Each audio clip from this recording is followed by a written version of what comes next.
வணக்கம். வாழ்க வளமுடன். விரதங்கள் இன்னும் நம்ம தெரிஞ்சிக்காத பல விரதங்கள் இருக்குது. அதில் 3வது பகுதியாக இப்போ நம்ம பார்க்க போகிறது அரசமர விரதம்.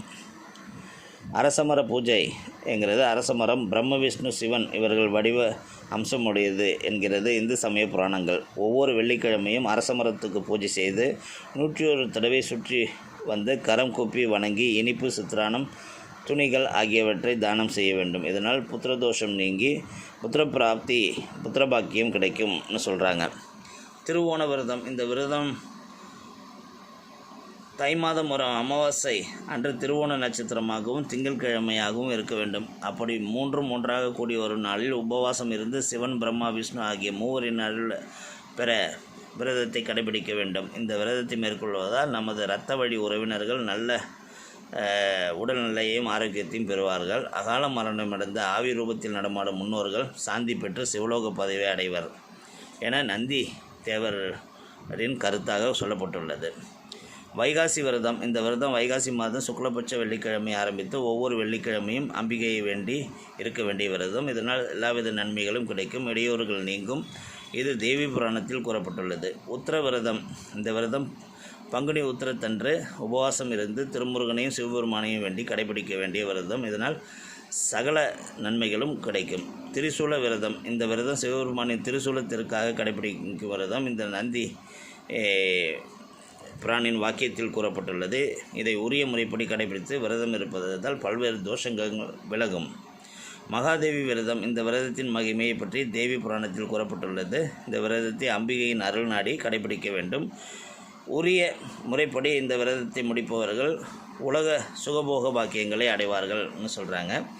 இது இல்லாமல் நமச்சிவாய விரதம். இந்த விரதம் வைகாசி மாதம் சுக்லபட்சம் அஷ்டமி திதியில் ஆரம்பித்து உபவாசம் இருந்து ஆரம்பிக்க வேண்டும். இந்த விரதத்தை பற்றி சிவபுராணத்தில் சொல்லப்பட்டுள்ளது. அருள் ஞானம் அடைவதற்கும் முற்பிறவியின் பயன்களை அடைவதற்கும் கடைபிடிக்க வேண்டிய விரதம் நமச்சிவாய விரதம்.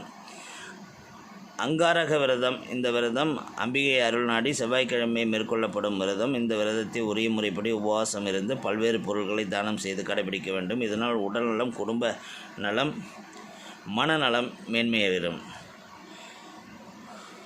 குரு சுக்கிர விரதம். இந்த விரதம் குரு சுக்கிர கிரகதோஷங்களை நீக்கும் மகத்தான விரதம் என சொல்லப்படுகிறது. இந்த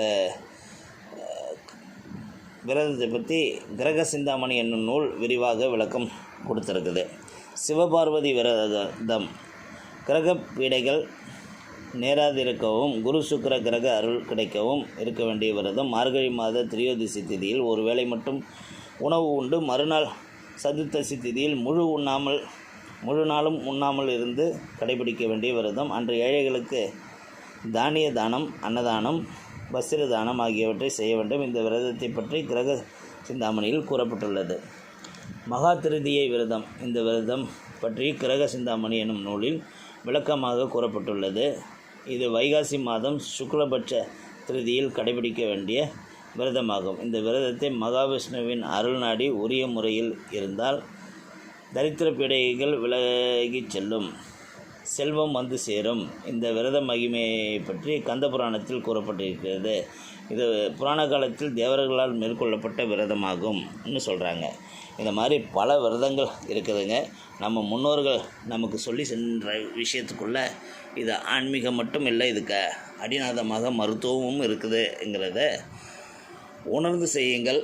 பல விரதங்கள் பல பலன்களை உங்களுக்கு கொடுக்கும்.